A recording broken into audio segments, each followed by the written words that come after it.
Bonjour à tous, alors aujourd'hui petite vidéo pour vous présenter cette petite mallette qui provient de Max Peeling Rod. C'est un site qui vend des pièces et qui est spécialisé sur tout ce qui est turbo, combiné fileté, etc.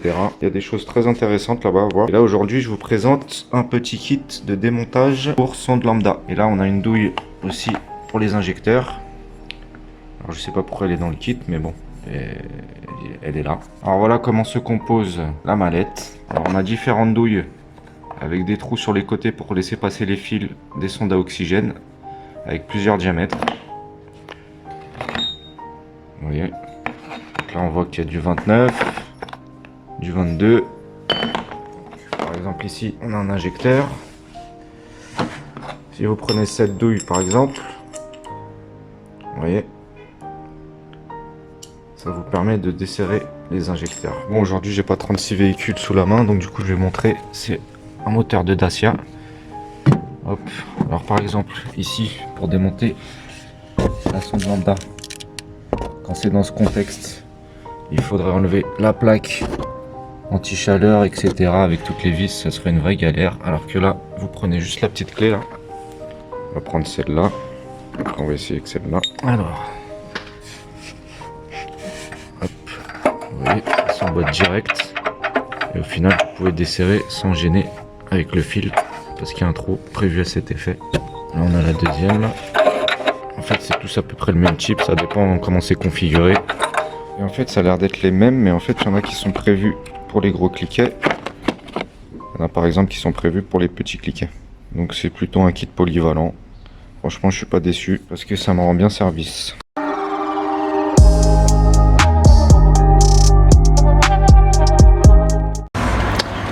Alors pour commencer, on va enlever le pare-bout, toutes les petites vis.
Alors pour enlever les pare-bouts à droite, il y a 12 vis, comme celle-ci, à enlever. Et après, on n'a plus qu'à le retirer. On commence par la partie du haut. Voilà, de cette façon-là. Comme ça, on n'a plus qu'à enlever celui-là, du bas. Maintenant, on va essayer d'abord d'enlever le cache.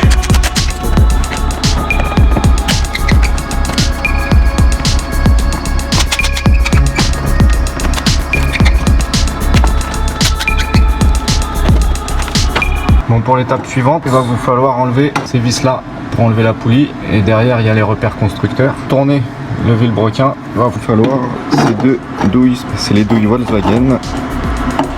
On voit bien, SV14, LB, SV10E, LB. Courroie d'accessoires, c'est très simple. Là on a le galet tendeur, on a juste à mettre une clé ici et après on lève le galet et la courroie s'enlève toute seule. Je vais vous montrer ça tout de suite. Comme on peut le voir, il y a juste à lever et après vous avez juste à désenclencher la courroie en faisant bien attention au sens pour pas vous tromper. Et voilà, c'est aussi simple que ça.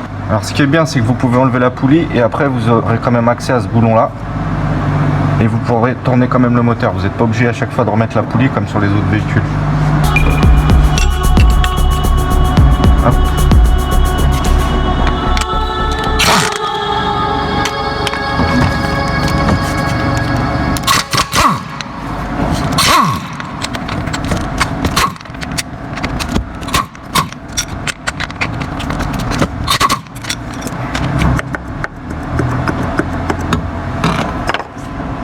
Alors on voit pas très bien, le repère est là.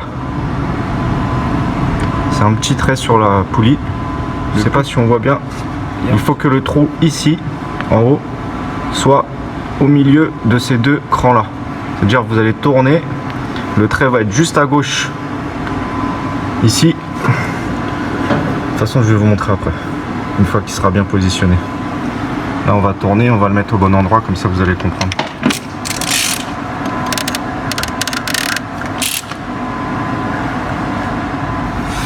Alors, comme je vous disais, là, vous voyez, ce trou là doit se retrouver entre ces deux crans là. Alors moi j'ai pas l'appareil spécial, mais normalement il y a un appareil avec des crans qui vient se poser dessus et il y a un petit trou pour pouvoir le centrer. Du coup la poulie elle peut plus bouger normalement. Et moi je vais être obligé de mettre un peu de Tipex parce que j'ai pas cet appareil malheureusement. Après il va falloir libérer toute cette partie là. On va enlever support moteur et tous les caches de distribution et après on pourra voir et régler bien le haut de la distribution.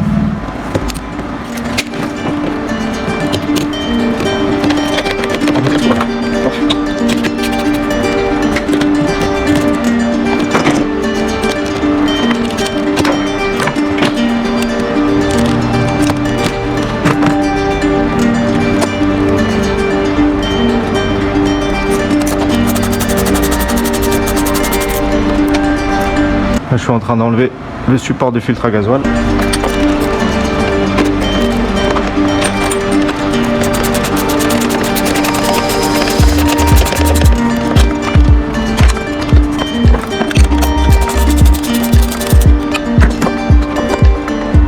voilà à quoi ressemble le support de filtre.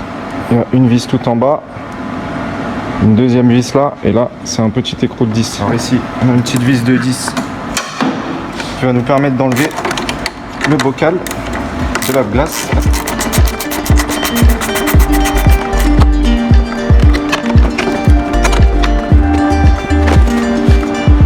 Alors pour cette fiche, vous appuyez, vous faites légèrement levier et après on tire. Vous voyez, c'est les mêmes exactement pareil.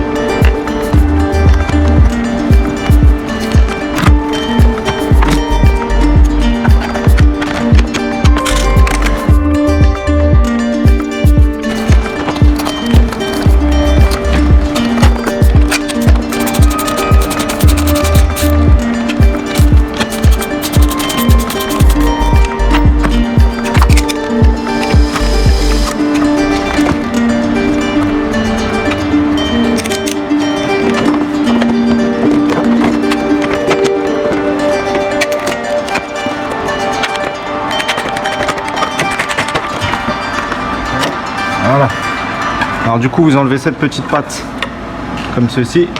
Et là on a encore deux vis comme tout à l'heure. Voilà, c'est la même douille que tout à l'heure.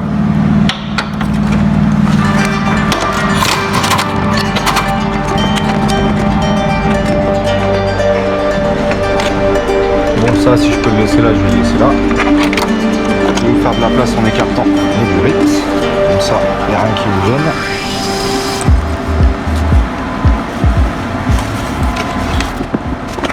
Avant d'enlever le support, ici, il va falloir mettre un cric en dessous du moteur. Parce que si vous enlevez le support, le moteur il va tomber d'un coup là.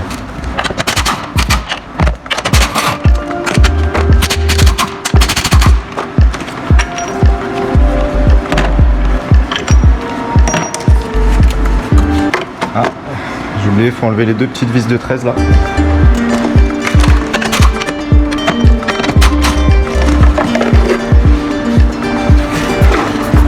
Voilà à quoi ressemble le support moteur. Donc comme je vous disais, vis de 16, 16, 2 de 18 et là il y en a 2 de 13 qui tient avec une petite patte ici. Là, vous voyez, c'est ça qui amortit à l'intérieur, c'est le caoutchouc. Là il est bon, sinon il serait craquelé. Tout va bien, ça bouge pas. Donc on va juste enlever ce petit support et après on va pouvoir enfin enlever les caches distribution.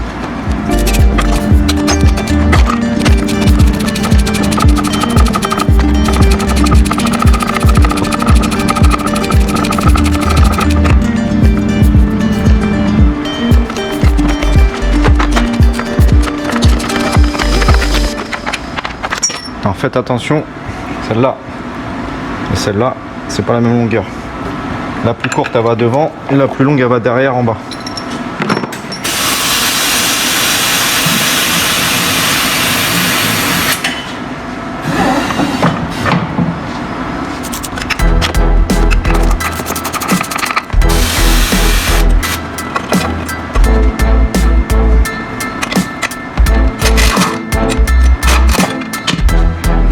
Donc là, on a la dernière vis qui se situe en bas. Ils ont tous les trois une longueur différente.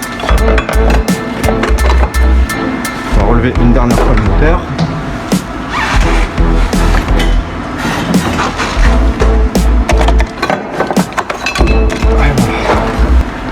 Vous avez vu, il y a une vis là, une vis là et une vis là. Et là, il y a un tuyau qui passe métallique avec une vis de 10. Et après, il y a une autre vis de 10 par rapport à ce boulon là. Donc c'est le même tuyau, il vient là et là. Il va juste enlever 2 écrous de 10 quoi, c'est tout. Nous avons accès au cache moteur. Juste pour démonter tout ça. Voilà, là. Voilà. Un clip ici, un clip là et un autre clip en bas ici. Ce qui nous tient le câble. Voilà, torque de 30.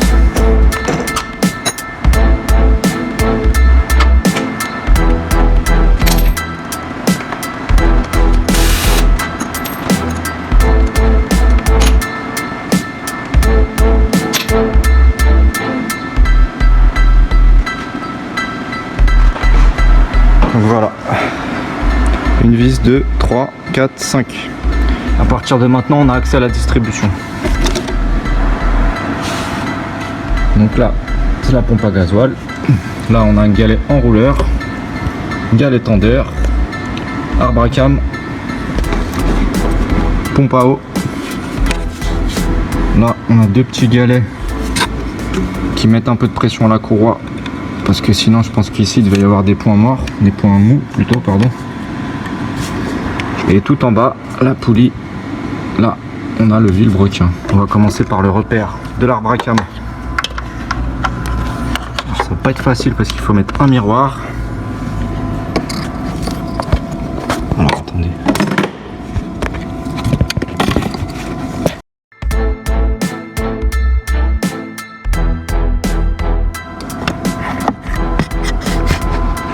Voilà.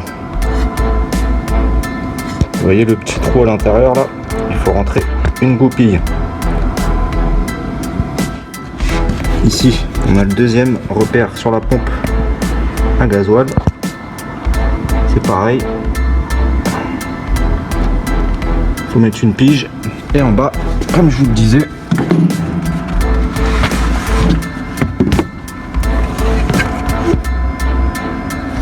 on voit pas très bien, mais là il y a le trait du repère constructeur.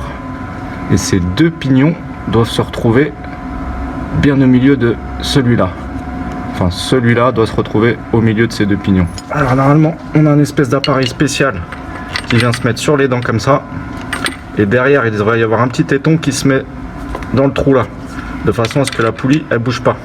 Mais moi, j'ai pas le bon, donc on va faire des repères au Tipex. Bon, ça y est, j'ai mis la pige dans le trou. J'ai fait un petit repère au Tipex au cas où. Là, j'ai mis la pige aussi. Avec un petit repère également là. Et puis enfin, en bas, j'ai mis au bon endroit, sauf que j'ai pas l'outil, comme je vous ai dit. Du coup, j'ai fait du Tipex. Voilà. Donc j'attends vos insultes en commentaire, bien sûr. Pas de problème. Voilà à quoi ressemble le cheminement de la courroie. Sur ce galet tendeur, vous avez vu, le réglage est ici.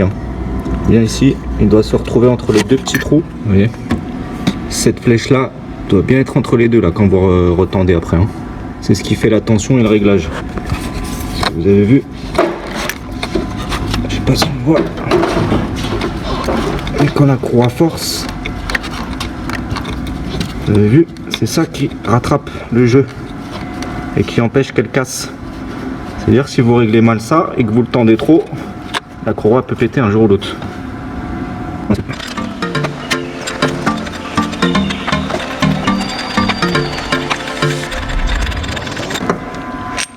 Voilà le premier galet, c'est un galet enrouleur celui-là.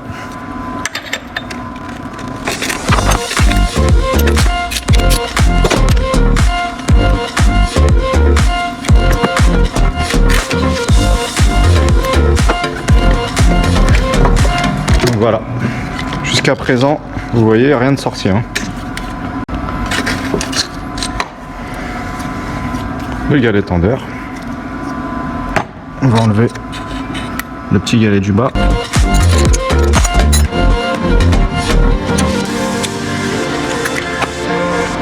On va essayer d'enlever la pompe à eau avec les 3 vis de 10 qu'il y a.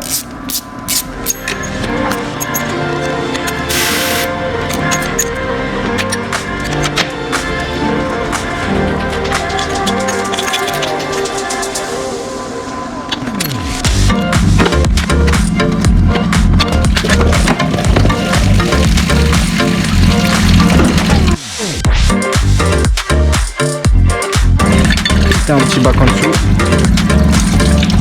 et là voilà, on a la pompe à eau avec les 3 petites vis de 10 que je vous disais. Ça c'est indispensable, il faut le changer à chaque distribution. Alors la distribution démontée, voilà, il n'y a plus rien, ça ressemble à ça là.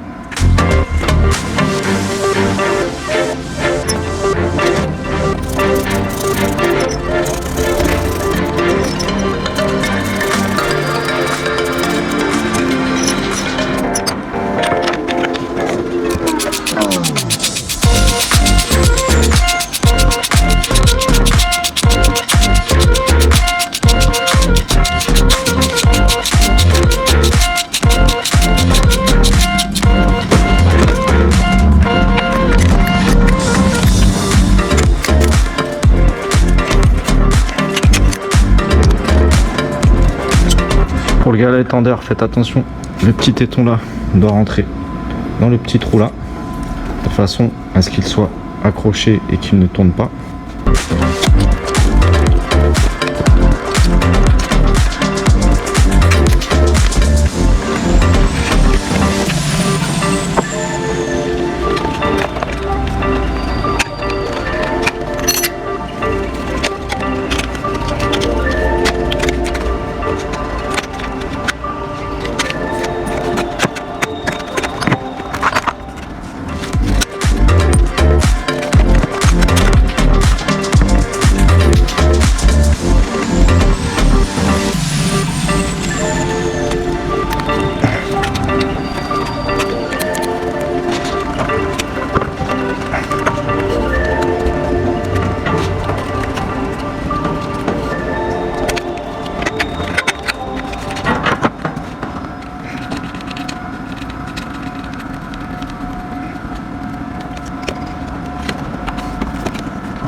Alors là, n'oubliez pas de faire bien attention quand vous serrez, après avoir bien placé le petit téton dans le trou. Vous allez devoir tourner avec une clé de 6 pour serrer, et après, au bout d'un moment, il y a cette petite flèche qui va avancer, qui va devoir se retrouver juste ici. Et ça, c'est indispensable.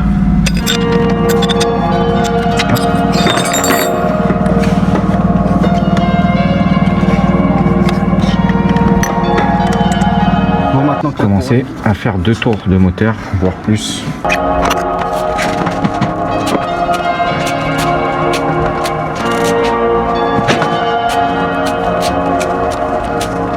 Donc là on a 2 tours déjà, moi je vais en refaire encore.